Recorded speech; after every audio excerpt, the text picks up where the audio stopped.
With COVID cases dropping and restrictions lifting across the country, one group of people are still dealing with the effects of the virus every day.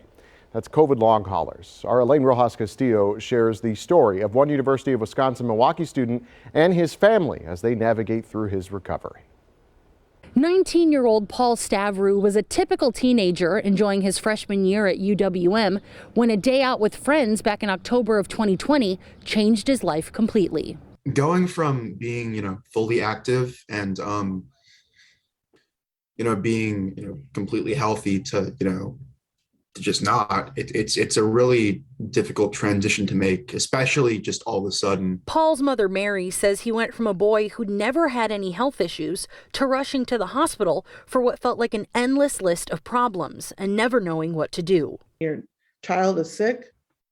That's all that matters, is getting them better. So it's been really difficult. I mean, a day in, day out basis to watch your child suffer it's horrible. It's heartbreaking. It's stressful. All you want to do is help them and find an answer. So after being exposed, Paul got tested the same day and it came back negative.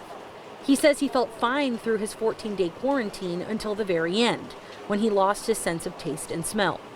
Soon after, Paul says the virus progressed from feeling just like the flu to going completely downhill. Things would tend to get worse, such as, extreme fatigue, heart palpitations, chest pains. And I'm not really sure how to describe this to someone who's never felt it, but just feeling sickly. 15 months later, and Paul is still dealing with the impact of the virus. Doctors found inflammation in the lining of his heart, as well as issues with his breathing, making it difficult for him to walk long distances without struggling for air. I mean, I've started to get used to it, but it's definitely not, it's definitely not something I want to, deal with for the rest of my life. After trying to attend in-person classes full-time, Paul is now at UWM on a part-time basis, taking 2 virtual classes a semester. As a film major, he says it's been tough trying to fulfill his requirements, and now he expects to graduate a year later than he planned.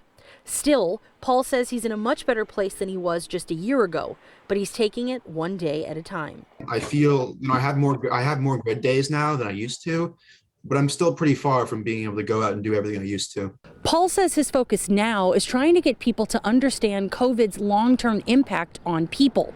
And he's hoping to start a support group on campus for other long haulers, as well as anyone who has been impacted by the pandemic, so they know that they're not alone. Reporting in Milwaukee, Elaine Rojas Castillo, TMJ4 News.